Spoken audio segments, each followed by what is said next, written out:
Capital માર્કેટમાં આપનું સ્વાગત છે. હું છું જાનવી જોશી.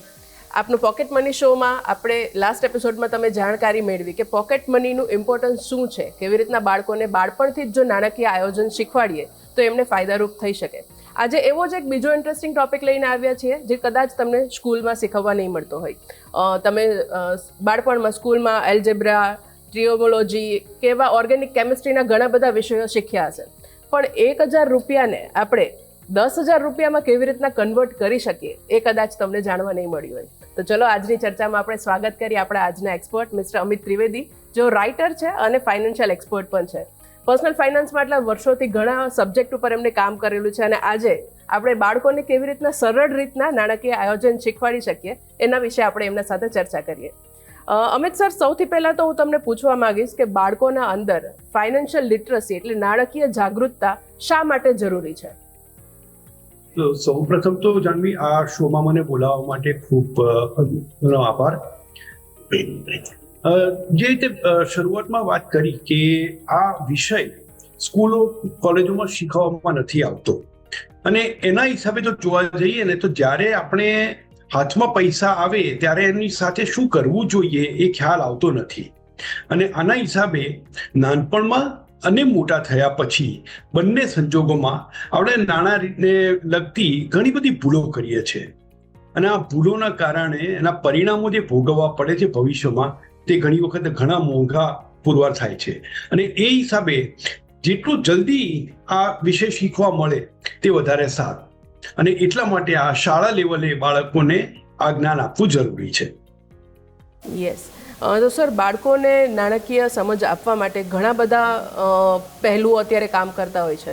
પેરેન્ટ્સ બાળકોને કેવી રીતના નાની નાની વસ્તુઓથી ટેકલ કરતા હોય છે તે પણ એટલું જ મહત્ત્વ ધરાવે છે. ત્યારે ઘણા બધા મિથ્સ હોય છે જે સ્ટુડન્ટ લેવલે બાળકોમાં પ્રસરાતા હોય છે, તો એના ઉપર તમે થોડો પ્રકાશ પાડી શકો? બહુ સુંદર પ્રશ્ન છે આ. આમાં અલગ અલગ ઉંમરના પ્રમાણે જો જોઈએ ને તો હું ઉદાહરણો આપું કે એક નાની દીકરી લગભગ 4-5 વર્ષની હતી ત્યારે એને કંઈક લેવું હતું, તો એની મમ્મીએ કીધું કે બેટા અત્યારે મારી પાસે પૈસા નથી એટલે અત્યારે આ નહીં લેવાય. તો કે કંઈ નહીં મમ્મી, દુકાનમાં જઈને લઈ લઈએ. આ નાણાકીય સમજનો અભાવ. હવે એ 5 વર્ષની છોકરી હતી. બીજી એક છોકરી 7-8 વર્ષની હતી, તેને આ જ વસ્તુથી મમ્મીએ કીધું કે બેટા અત્યારે તો પૈસા નથી. તો કે કંઈ નહીં બેટા, એટીએમ માંથી લઈ આવવાના મમ્મા. જો ખર્ચ કરવો કે ના કરવો અથવા સાચી રીતે કેવો ખર્ચ કરવો તે જો શીખવવું હોય તો ખર્ચ પર વાત કરીને શીખવવું જોઈએ. પૈસા એટીએમમાં ક્યાંથી આવે છે તે પણ એટલું જ કહેવું અગત્યનું છે. એટલે બાળકોને નાની ઉંમરે આ ઘરમાં ને ઘરમાં આ જ્ઞાન આપી શકાય. આ પહેલો મુદ્દો. બીજો કે એવું લાગે કે પપ્પા તો રોજ જતા રહે છે અને મમ્મી ક્યાં જતી રહે છે. હવે એ પોતે જાય છે તો એ પોતે કામ કરવા જાય છે તે પણ એટલું શીખવવું જરૂરી છે, અને એ કામ કરવાના હિસાબે ઘરમાં આવક થાય છે અને એ આવકમાંથી ખર્ચો થાય છે. આ બીજું શીખવવું જરૂરી છે. એટલે બાળકોને એ ખબર પડવી જોઈએ કે પૈસા કમાવા માટે કંઈક કરવું પડે, એમ બેઠા બેઠા નથી આવતા એટીએમમાં કે દુકાનમાં નથી મળતા પૈસા. બીજી એક વસ્તુ જરૂરી છે બાળકોના આજે એને ખોટા ખ્યાલો જે મનમાં હોય છે તે ક્લિયર કરવાની સાથે વાત કરું છું. બીજા એક ખોટો ખ્યાલ એવો હોય છે કે મારે પૈસાનું ધ્યાન રાખવાની શું જરૂર, મારા મા બાપ રાખી લેશે ને. હવે જો નાનપણથી ટેવ ના પડી હોય તો મોટા થયા પછી આ ટેવો કેળવવી એ આવશ્યક બની જાય છે. એટલે મારે જરૂર નથી, કોઈ બીજું કરશે, તે પણ એક ખોટો ખ્યાલ છે. ચોથું, હજી પણ ઘણા પરિવારોમાં છોકરો અને છોકરી એ બંને વચ્ચે અંતર દેખાડવામાં આવે છે, અને એટલે એવું માનવામાં આવે છે કે છોકરાઓ પૈસાનો વહીવટ કરશે, છોકરીએ એ શીખવાની જરૂર નથી. મારા હિસાબે આ કેવળ બાળકોમાં નહીં, આખા સમાજમાં પ્રવર્તતો એક ખોટો ખ્યાલ છે. પાંચમો ખોટો ખ્યાલ છે કે પૈસાનો વહીવટ કરવો તો ગણિત તો આવડવું જ જોઈએ. છઠ્ઠું, અમુક માન્યતાઓ ઘરમાં બેસી ગઈ હોય છે જે અમુક આપણા કહેવતોમાંથી આવતી હોય છે, અથવા બાળપણમાં આપણે શું જોયું કે અનુભવ કર્યો તેના પરથી આવતી હોય છે, અને આ ખોટા ખ્યાલો બની જતા હોય. દાખલા તરીકે પૈસો કમાવો હોય તો ખોટા રસ્તા લેવા જ પડે, અથવા ધનવાન વ્યક્તિ હોય તે હંમેશા ખોટા રસ્તે જ ધનવાન થાય. આ બધા ખોટા ખ્યાલો મનમાં આવી જાય છે ને એના કારણે ઘણા લોકો પોતે ધનવાન નહીં થવાનું નક્કી કરીને બેસી જાય છે. સો આ વસ્તુને આગળ ઘણી આપણે વિસ્તારપૂર્વક ચર્ચા કરી શકીએ, પણ આટલા ઉદાહરણો અત્યારે આ શો માટે શરૂઆતમાં મારા હિસાબે પૂરતા છે, કારણ કે જેમ આપણે વાત કરતા જઈશું તેમ નવા નવા સવાલો આવતા જશે. સો બાળકોને આપણે પર્સનલ ફાઇનાન્સમાં આમ જોવા જઈએ તો બેઝિક 3 વસ્તુઓ છે. એક તો ઇન્કમ, બીજું સેવિંગ અને થર્ડ ઇન્વેસ્ટમેન્ટ. આ ત્રણેય વસ્તુનો કોન્સેપ્ટ સરળતાથી કેવી રીતે સમજાવી શકાય? સો ખર્ચ વિશે સમજાવવાની કોઈને જરૂર નથી, બધા કરતા જ હોય છે, નાનપણથી કરતા હોય છે. પણ એ ખર્ચ કરવામાં યોગ્ય ખર્ચ કયો ને અયોગ્ય ખર્ચ કયો તે સમજાવવું જરૂરી છે.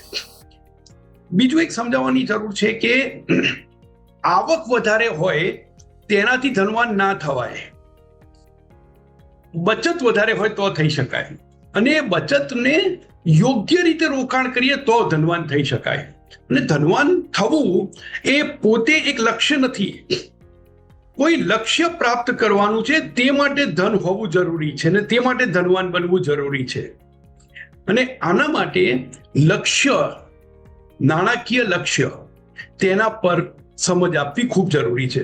હું એક બે ઉદાહરણ આપું જે મેં મારા બાળકો સાથે આ પ્રયોગો કર્યા હતા અને મારા હિસાબે મોટા ભાગે સફળ રહ્યા. મારો દીકરો બહુ નાનો હતો, 7-8 વર્ષનો હતો, ત્યારે એક દિવસ મને એ ક્રિકેટ રમવા ગયો તો ત્યાં હું એને લેવા ગયો. તો મને કે પપ્પા એક મિનિટ અહીંયા આવો ને, મારે તમને કંઈક બતાવવું છે. તો મને લઈ ગયો સાઈડમાં, એક નજીકના ફ્લેટમાં એક જેગુઆર કાર પાર્ક કરેલી હતી. તો એ ખૂબ જ ઉત્તેજિત થઈ ગયો તો આવી સરસ ગાડી જોઈને. મને કે મારે આ જોઈએ છે પપ્પા. હવે જેગુઆર ગાડી લેવાની એટલે એ તો મોંઘી ગાડી, એટલે એમ કોઈ નાનો નિર્ણય તો છે નહીં. પણ ના પાડવા કરતા સીધી મેં આને તક તરીકે ઝડપી લીધી કે ઠીક છે બેટા, તારે ગાડી લેવી છે તો આપણે લઈશું, પણ જો પપ્પા તો ગાડી ચલાવતા નથી અને ગાડી તારા માટે લેવી છે તો તું તો હજી 8 વર્ષનો છે, 18 વર્ષ પહેલા તને લાયસન્સ ના મળે તો ત્યારે ગાડી લેવાની. એટલે કે પપ્પા સારું, બરાબર છે વાત. મેં કહું એક કામ કર, લખી રાખીએ 18 વર્ષનો થાય ને તું એટલે ત્યારે આપણે તારી ગાડી આ લેવાની એમ. એટલે કે હા બરાબર છે, પણ લેવી તો શું કરવાનું? એટલે મેં કહું કે પૈસા જમા કરવા પડે ને. તો એક દિવસ પછી એને ક્યાંક જતા તો મને સવાલ કર્યો, મને કે પપ્પા તમે કેટલું કમાવો? એટલે મેં એને આંકડો કીધો. એટલે મનમાં ગણતરી કરીને કે તો જેગુઆર નહીં આવે આટલા વર્ષોમાં, બરાબર છે. એટલે હવે એનું મન પેલું લક્ષ્ય પર બેસી ગયું ને, એટલે હવે એને ગણતરી કરવાનું ચાલુ કર્યું. ના બેટા એવું નથી, તે તો ખાલી આવક પૂછી દે, તને ખર્ચ તો ખબર જ નથી ને.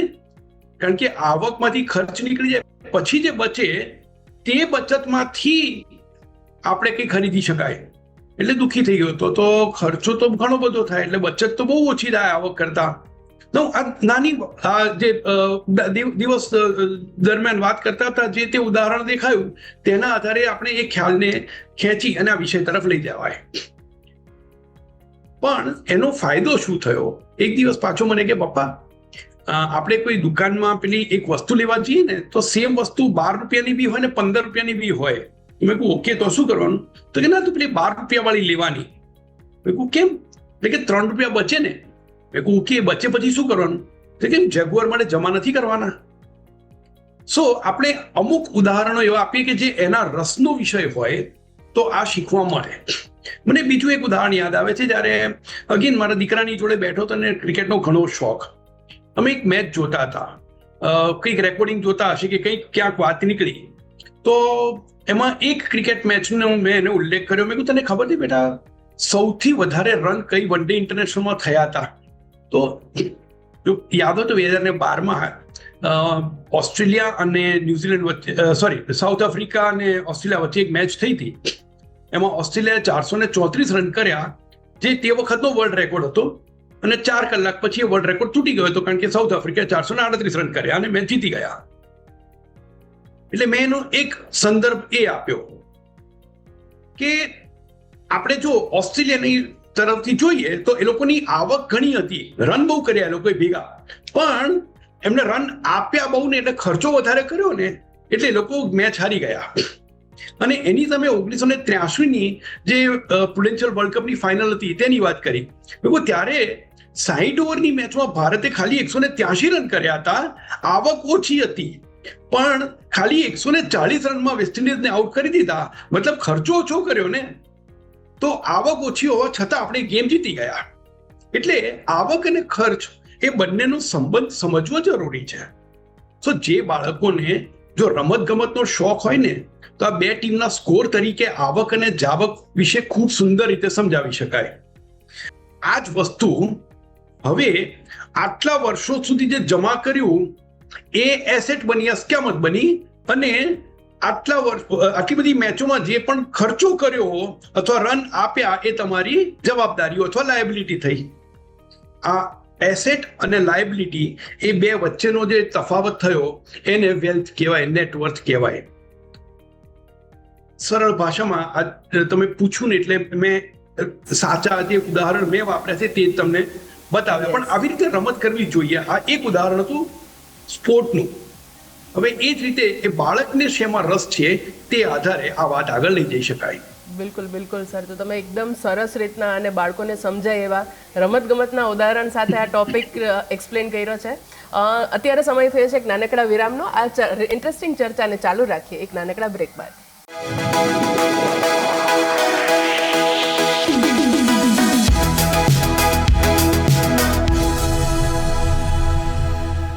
Welcome back. પોકેટ મનીમાં આપનું સ્વાગત છે અને આપણે ચર્ચા કરી રહ્યા છીએ કે બાળકોને નાનપણથી નાણાકીય આયોજન કેવી રીતના સરળ રીતના સમજાવી શકાય.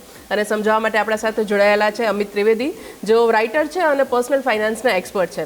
અમિત સર, બ્રેક પર જતા પહેલા આપણે સરસ રીતના તમે ક્રિકેટના ઉદાહરણ સાથે એક્સપ્લેન કરેલું કે કેવી રીતના બાળકોને ફાઇનાન્સીસ સમજાવી શકાય. આગળ હું તમને પૂછવા માંગીશ કે હવે મોંઘવારીનો સમય પણ વધી રહ્યો છે ધીરે ધીરે, તો બાળકોને ઇન્ફ્લેશન એટલે કે મોંઘવારી કેવી રીતના સરળતાથી સમજાવી શકાય? મોંઘવારી માટે છે ને તે બહુ સીધું ઉદાહરણ છે, અને મને મારા દાદી જે મારી જોડે વાત કરતા હતા તે યાદ આવે છે. ક્યારેક ક્યારેક વાત થતી હતી તો તે વખતે સોનાનો ભાવ જેટલો હતો તે એમણે કયો, મને યાદ નથી આવતું અત્યારે એક્ઝેક્ટલી કેટલું હતું, પણ મારા હિસાબે 2-2.5 હજાર રૂપિયા તોલાનો ભાવ હશે. ઘણા વર્ષો પહેલાની વાત છે. એટલે તો તે વખતે મને કે ભારત દેશ આઝાદ થયો ને ત્યારે કે કંઈક 40-50 રૂપિયા તોલા સોનું હતું. એટલે મેં કહું તો દાદીને કે દાદી તો પછી એ વખતે આખું ઘર ભરી ગયું હતું ને સોનાથી, તો અત્યારે તો આપણે કેટલા બધા ધનવાન થઈ ગયા હોત. તો મને કે બેટા એ તો બરાબર છે વિચાર તારો, પણ એ વખતે એટલી આવક પણ નથી, એટલા પૈસા પણ નતા આપણી પાસે. તો એકાદો ખ્યાલ આવી રીતે બી બતાવી શકાય કે એ સમયમાં ખર્ચા કેટલા હતા ને અત્યારે કેટલા થઈ રહ્યા છે. અને એ રૂપિયામાં જો જોવા જઈએ ખર્ચો કેટલો વધી રહ્યો છે તો મારા હિસાબે સમજાવવું ઘણી અંશે સરળ થઈ શકે છે. અધરવાઇઝ ઘણી એ વાતો આવતી હોય છે કે જે ફુગાવાના દર વિશે આપણે એ પર્સન્ટેજ સમજાવતા હોય છે ઘણા લોકો કે અત્યારે ફુગાવાનો દર 2.5% છે કે 5% છે કે પહેલા 8% હતો. એ અહીંયા રજીસ્ટર નથી થતું. એ રજીસ્ટર કરવા માટે કોઈ પણ વસ્તુની કિંમત ભૂતકાળમાં શું હતી ને આજે શું છે તે બતાવાય. હવે જો બાળકો 10, 12, 15 વર્ષના હોય ને તો તેમને આપણે ક્યાંય લઈને જતા હોઈએ તો તે વખતે બતાવી શકાય કે અત્યારે રિક્ષાનું કે ટેક્સીનું ભાડું કેટલું થાય છે, અને 5 વર્ષ પહેલા જો તને યાદ હોય તો, અથવા તે વખતે 5 વર્ષ પહેલા સિનેમાની ટિકિટ કેટલી હતી ને આજે કેટલી થાય છે, કે આપણે મૂવી થિયેટરમાં જતા ત્યારે પોપકોર્ન ખાય તો કેટલો ખર્ચો થતો અથવા અત્યારે કેટલો થાય છે. તો આ સામાન્ય ઉદાહરણો આવી રીતે જે રોજબરોજના હોય તે આપી શકાય એમ સમજાવવા માટે. એક બાળકોમાં એક ભય હોય છે કે જેમને ગણિત નથી આવડતું, એમને એવું લાગે કે મારાથી કંઈ જ નહીં થાય. સો આ મેથ્સમાં સારા ન હોવા કે ગણિત કાચું હોવું, એને અને નાણાકીય આયોજનને કંઈ કનેક્શન છે, અથવા તો એ બાળકોનો ભય આપણે કેવી રીતના કાઢી શકાય? જાનવી, આ બહુ સુંદર પ્રશ્ન છે અને ઘણા લોકોના મનમાં આ ખોટી માન્યતા હોય છે કે ગણિત ના આવડતું હોય તો નાણાકીય વહીવટ સારી રીતે ના કરી શકાય. અને એને માટે અમુક લોકો ઉદાહરણ આપે છે કે જો ગણિત ના આવડતું હોય ને તો આપણે ચક્રવૃદ્ધિ વ્યાજ સમજી ના શકીએ. વેલ, ચક્રવૃદ્ધિ વ્યાજ એ ગણિતમાં શીખવવામાં તો આવે છે, પણ કોઈ ગણિતમાં ગમે તેટલું કાચું હોય એને સરવાળા બાદબાકી આવડે ખરા? તો બધા લોકો કહે છે આ સરવાળા બાદબાકી તો આવડે. તો સૌથી પહેલો જો નિયમ છે ને આ પૈસાના વહીવટનો, તે આપણે પહેલા વાત કરી ચૂક્યા છીએ, તે જ છે આવકમાંથી ખર્ચા બાદ કરીએ એને બચત થઈ કહેવાય. એસેટ્સ માંથી લાયબિલિટી બાદ કરીએ તેને નેટવર્થ કહેવાય, એને વેલ્થ કહેવાય. આટલું જો સમજ પડી જાય ને તો એ શરૂઆત સારી થઈ ગઈ. કારણ કે ઘણા એ માનતા હોય છે ને, એટલા જ માટે પેલું જે ક્રિકેટનું ઉદાહરણ આપ્યું ઓસ્ટ્રેલિયા, સાઉથ આફ્રિકા અથવા ઇન્ડિયા અને વેસ્ટ ઇન્ડિઝ વાળી મેચનું, કે આવક વધારે કરવાથી જીતાતું નથી, આવક કરતા ખર્ચા ઓછા રાખીએ તો જ જિંદગીની રમત જીતાય છે. અને એટલા માટે આપણે ગણિત આવડવું જરૂરી છે થોડું ઘણું, પણ ગણિતમાં હોશિયાર હોવું જરૂરી નથી. આખરે ગણિત આવડતું હોય કે ના આવડતું હોય, જિંદગી તો બધાએ જીવવાની છે, બધાને જીવવી છે, બધાને પોતાને પસંદની જિંદગી જીવવી છે. અને આ જિંદગી જીવવા માટે પૈસાની જરૂર પડે એટલે નાણાકીય વહીવટ કરવો જરૂરી છે. અને એટલે ગણિત આવડે કે ના આવડે, નાણાકીય વહીવટ શીખવો જરૂરી છે. બિલકુલ બિલકુલ સર, આ તમે એકદમ 100% સાચી વાત કરી કે બાળકોને ડર, જે મેથ્સનો ડર હોય છે એ દૂર કરવા માટે બેઝિક છે કે સરવાળા બાદબાકી તો બધાને આવડતા હોય, અને એક વખત તમારા હાથમાં પૈસા આવે એટલે ઓટોમેટિક તમને મેનેજ કરતા પણ આવડી જ જાય. સર, આગળ પૂછવા માંગીશ કે એની વચ્ચે ખાલી રોકું છું. આની સામે બીજી વસ્તુ પણ મેં જોઈ છે.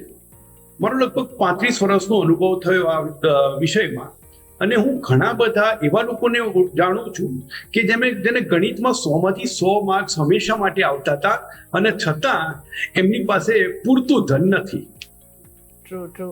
સો સર, આગળનો પ્રશ્ન આના ઉપર જ છે કે મની હેબિટ્સ, તમે પૈસાને કેવી રીતના વાપરો છો, એને કેવી રીતના યુટિલાઇઝ કરો છો કે સ્પેન્ડ કરો છો, એ ખૂબ જ જરૂરી છે.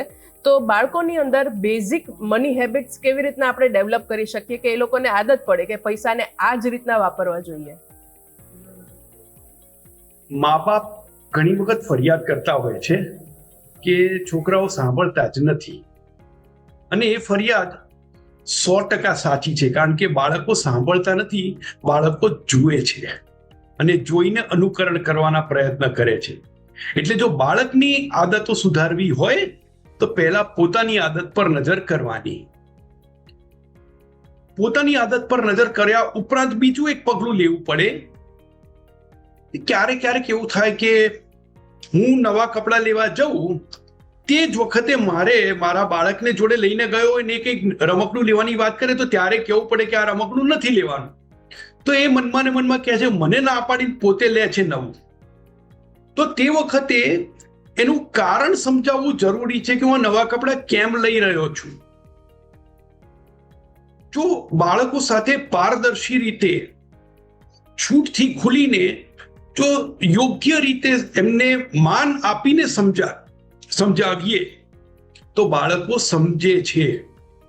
અને આ માન આપવાની વાત હું એટલા માટે કહું છું કારણ કે ઘણા મા બાપ એવું માનતા હોય છે એટલે તો છોકરું તેને ના સમજ પડે. મને એક વસ્તુ સમજ પડી છે આટલા વર્ષોમાં કે દર પેઢી કરતા એના પછીની પેઢી વધારે હોશિયાર હોય છે. એટલે મારામાં 18 વર્ષે જે અક્કલ આવી હતી તે મારા બાળકોમાં કદાચ 6 વર્ષમાં આવી ગઈ હશે. અને એ જો હોય તો મારે એનું માન રાખવું પડે.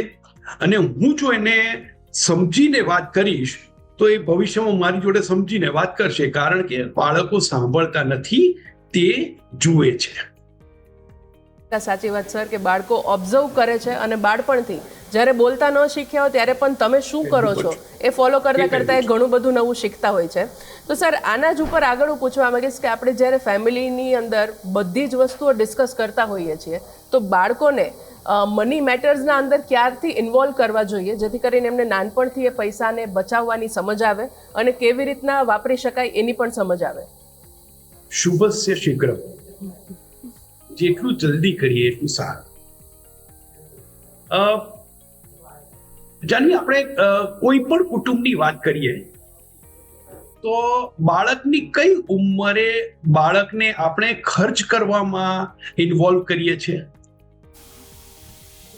કોઈ આ પ્રશ્ન નથી પૂછતું ને. નહીં. આપણે એને મોલમાં લઈ જઈએ, સુપર માર્કેટમાં લઈ જઈએ, દુકાનમાં લઈ જઈએ, કોઈએ પૂછ્યું નથી કે એના માટેની સાચી ઉંમર કઈ. સાચી વાત. પણ જ્યારે પૈસાનો વહીવટ કરવાની આવે ત્યારે કેમ સાચી ઉંમર શોધવા માંડીએ છીએ?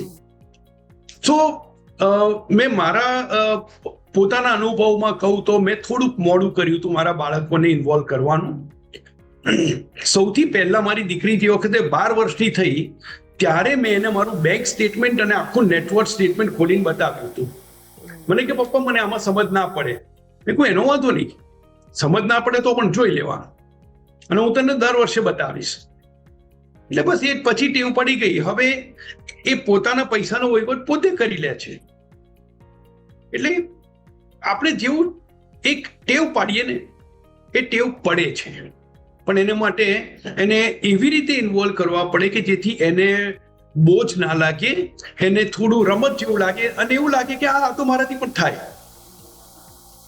True sir. સો આપણે બાળકોની વાત કરી, હવે અપગ્રેડ થઈએ, ટીનેજર્સની વાત કરીએ કે જ્યારે એમને પોકેટ મની મળતી હોય છે, સ્કૂલે જતા હોય, ક્લાસીસમાં જતા હોય અને પોતાની ઈચ્છા મુજબના પૈસા વાપરતા હોય છે કે નાસ્તો કરવામાં કે વોટેવર સ્ટેશનરીમાં શોપિંગ કરવામાં. તો જનરલી યંગ એડલ્ટ્સ શું મિસ્ટેક્સ કરતા હોય છે આ બધી રીતના ફાઇનાન્સીસ કે પોતાના પૈસા પોકેટ મનીને મેનેજ કરવામાં?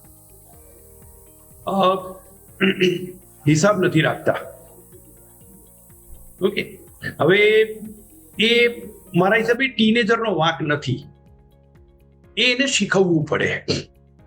પૈસા જો મા બાપ આપતા હોય તો જાન્યુઆરી મહિનાના પૈસા આપતા પહેલા ડિસેમ્બરનો હિસાબ માંગાય, ફેબ્રુઆરીના આપતા પહેલા જાન્યુઆરીનો હિસાબ મંગાય. અને આપણે સાવ એને બોજ પડે તેવું જ નથી કરવું. વન્સ અગેન હું એ વસ્તુ રિપીટ કરીશ. ટીનેજર છે, એ સ્કૂલમાં જાય છે અથવા કોલેજમાં જાય છે 18 વર્ષે, તો એને ભણવા માટેના જે ખર્ચ છે તે નહીં ગણવાના. મારો દીકરો કોલેજમાં જાય તો એને ઓફકોર્સ એને અમુક ખર્ચા થવાના. હવે અહીંયા મુંબઈમાં અમે રહીએ છીએ તે ટ્રેનમાં જાય છે, ટ્રેનનો પાસ કઢાવવો પડે અથવા પાસ એક્સપાયર થઈ ગયો અને પાસ કઢાવવાનો ટાઈમ ના રહ્યો, ટિકિટ લેવી પડે, તો એ ખર્ચો થવાનો જ છે. અને સ્ટેશનથી ઉતરીને એની કોલેજ જવાનું તો રિક્ષામાં જવાનું તો રિક્ષાનો ખર્ચો થવાનો જ છે. એનો હિસાબ ના મંગાય. પણ જે ડિસ્ક્રિશનરી ખર્ચા છે, જે મોજ શોખ માટે ખર્ચ કરે છે, તેનો હિસાબ એને મને કમ્પલસરી આપવો પડે. એ ના આપે તો એને આવતા મહિને પૈસા નહીં મળે. હવે એને બીજી રીતે આપણે રમી શકાય. હવે સો એક વખત આપણે ટ્રેન્ડ જોયો કે આવો આટલો ખર્ચો કરે છે અને એક વખત આપણે લિમિટ બાંધી દઈએ કે આનાથી વધારે ખર્ચો નહીં મળે તને. હવે એને ઉલટું કરવાનું. હવે એને બચતનું મહત્વ શીખવવાનું કે દાખલા તરીકે મેં 100 રૂપિયાની લિમિટ નક્કી કરી કે મહિને 100 રૂપિયાનો ખર્ચો કરવાનો અને એટલે હું દર મહિને 100 રૂપિયા આપીશ. હવે મારો દીકરો જો 90 રૂપિયાનો ખર્ચો કરે ને તે 10 એની બચત એને સાઈડમાં મૂકવાની, 80 રૂપિયા ખર્ચા કરે તો 20 એને સાઈડમાં મૂકવાના અને 6 મહિના કે વર્ષ જે પીરિયડ આપણે નક્કી કરવો હોય તો કરી શકાય. એમાં કહેવાનું તે જેટલી બચત કરીને એટલા એડિશનલ પૈસા હું તને આપીશ, તારે જે જોઈતું તો લઈ લેજે. મારા દીકરાએ આવી રીતે કરીને આઈફોન લીધો. વાહ. સો બાળકોને બાળપણથી આવી રીતના નાના નાના રિવોર્ડ્સ આપીએ તો એમને ઘણું બધું અચીવ કરી શકે છે. સો અગેન મને એકને કોઈએ કહ્યું કે આ તો તને લાંચ ના આપી કહેવાય. એવું ના, લાંચ નથી આપી, આ મોટિવેશન છે. એને જો કંઈક લક્ષ્ય દેખાતું હોય ને તો એ કરવા માટે મહેનત કરશે અને એટલા હિસાબે હું એને લાંચ નહીં ગણું, આ મોટિવેશન છે. એટલે એને ઇનામ મળ્યું છે સારી બિહેવિયરનું. Amit sir, thank you so much અમારા સાથે ઇન્ટરેસ્ટિંગ ચર્ચા કરવા બદલ. બાળકોને આટલી ઇન્ટરેસ્ટિંગ અને સરળ ભાષામાં પોકેટ મની અને નાણાકીય આયોજનની સમજ આપવા બદલ. અને હાલ ન્યૂઝ કેપિટલ માર્કેટમાં બસ આટલું જ, પરંતુ વધારે સમાચારો માટે જોડાયેલા રહો. નમસ્કાર.